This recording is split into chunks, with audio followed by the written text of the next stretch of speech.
Well, this is super interesting. We've already talked a lot about how Republican politicians are being confronted by angry, justifiably so, constituents at their town halls. Now I want to show you a Fox News host, Sean Hannity, who himself is having callers call in who are clearly, and you'll hear through the preface of some of their statements, that they're clearly fans of Sean Hannity, fans of Trump, but are concerned with how much he's upending things. And it's interesting to listen to.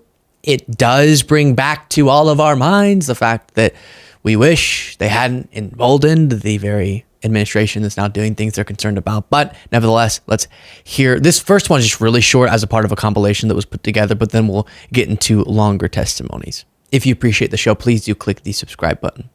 It's frustrating to all of us because, how do you make life decisions? Try to figure out what to do. How do you know to send your kids to college? If you can afford to buy a house, when there's no information coming from the administration, which I support strongly. Exactly. So that's what just sort of sets us up. But the confusion, I keep saying, you have the incorrect approach to the policy, in many cases, unlawful approach to the policy. But then you have how chaotic, almost purposely, so it's difficult for people to keep up with what's happening.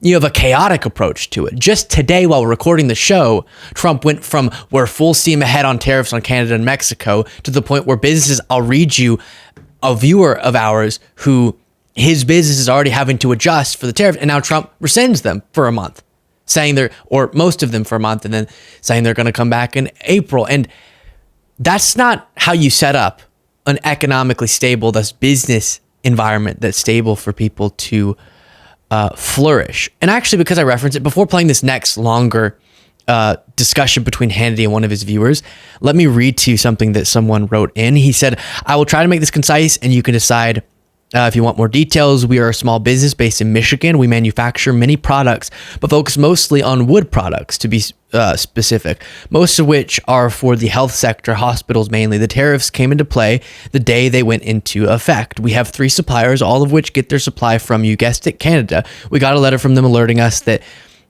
due to the recent tariffs going into place, they will be increasing their costs significantly. They immediately passed down the vast price increase to us. In turn, we will be forced to pass it down to our consumers, who aren't even the end users themselves. Many will say buy from inside the country, while there are some manufacturers, they are so costly we couldn't even consider them. But from what I understand, they manufactured here but import the materials themselves. And then he wraps up, but I think you get the gist of it. And so businesses are having to adjust. I've heard stories of businesses announcing they're going to have to implement layoffs, and then Trump rescinds and then goes forward, and then rescinds and then goes forward. And again, the confusion and chaos that creates, not to mention the increases in prices that people already started to implement. And maybe, as we saw during the pandemic, some companies will not ever bring them down, even if Trump's flipping it on and off and on and off. And that is not a good environment for workers or businesses. Before getting to the firing concern from a caller, here is a caller saying, wait, Trump is targeting rank and file FBI agents. I didn't know that's what we were for. Leo, Maryland, next, Sean Hannity Show. Hi. Yeah, hi, Sean. I know in the past you've always stood up for the men and women in the rank and file FBI agents. And it's... Has he? Has he? Because the time they may need your voice again, especially the couple thousand have been seemingly targeted because they worked on the January 6th case. And I know one of the main goals in the FBI of the new administration is to depoliticize it. And this appears to be a misstep in the wrong direction. Well, we need to look at every individual case. That's what I would say. I know Kash Patel. I've known him for a long time. He's been on this show many times, and I can tell you that I have every confidence that he's going to be fair to every individual. I mean, you think about the disproportionate amount of resource. The reason Trump picked Kash Patel is because he did the rounds in right-wing media talking about how he was going to leverage his power if he could get into the FBI director position to wrong those who have wronged Trump and to enact retribution and go after people in the media. But don't worry, Sean has every confidence he'll do what's fair. that were given to January 6th. And we had 574 riots in the summer of 2020. And we had dozens of dead Americans, way more than January 6th. We had thousands of injured cops.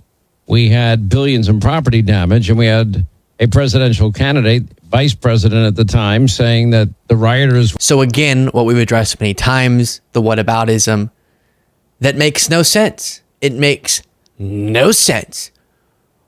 We think you should enforce the law regardless of who's breaking it. You think we should only enforce the law when it's not political allies of Trump. So doing the typical, what about BLM thing? So we'll move away from that. On to a person expressing concern about how veterans have been getting pushed out of their positions in violation of civil service protections. Wisconsin. Hey, Eric, how are you? Glad you called. Hey, Sean, thank you so much for all you're doing. We sure appreciate it here in Wisconsin, and we tried to help out this election cycle. So, well, you helped out big time. You did. Pennsylvania, Georgia, North Carolina, Michigan, Arizona, Nevada. Yes, thank you. We know what the swing states are. Okay. All of you helped. Thank you.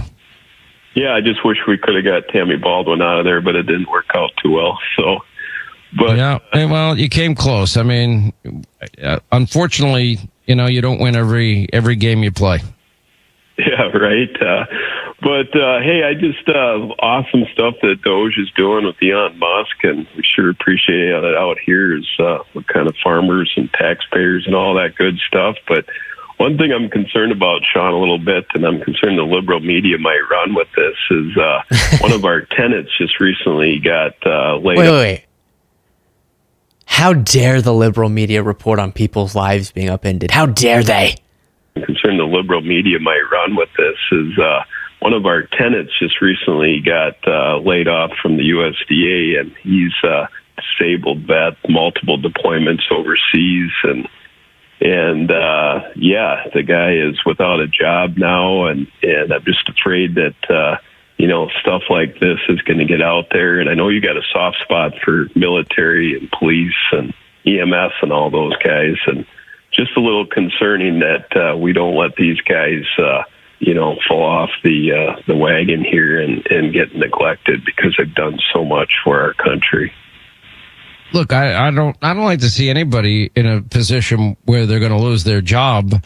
In the case of USAID, and obviously your friend, I'm sure, is not a part of this, but there was, tens and tens and tens of billions of dollars just thrown down the drain and stolen from the American people and our children. Yeah, and so essentially the response there is, sorry, it had to happen. But in reality, the justification for it happening hasn't been proven. And they keep making the claim over and over again. The latest one from Trump was about transgender mice. They call them mice. They call them transgender, was the claim. But in reality, when we looked into what he was talking about, he actually confused transgenic mice for transgender mice. And transgenic mice, it's a part of researching, and you can alter the genetic makeup of a mouse that then allows us to, for example, have it mimic human diseases, and then we can study that to benefit humans. But instead, there's people running around thinking we were turning the mice transgender. Like how Alex Jones said we were turning the frogs gay. They're very interested in those sorts of things, but that wasn't true. And they've done the same thing with so many claims so that they can justify shutting down agencies, as even now the Supreme Court has acknowledged in a way that is illegal. Going back to, by the way, the FBI caller, why did you fall for that? Trump, I know his intention was to make the FBI no longer politicized. No longer politicized against him, which it wasn't, but instead politicized against his political opponent. You missed the second part of it.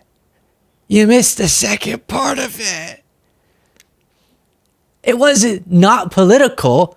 Trump wants to make it political when it wasn't political to the extent that he was characterizing it before.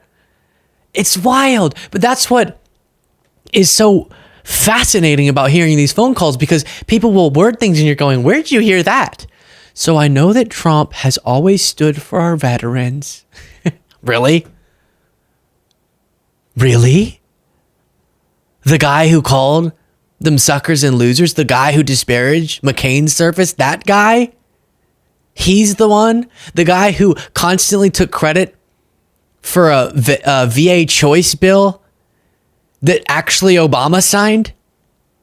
That guy? Just because he hugs a flag or salutes when it's not, when you're not supposed to salute, doesn't mean he's actually patriotic. Okay, there's a difference between the symbolism and the substance of patriotism. Please, sir, understand it. Share your thoughts in the comments.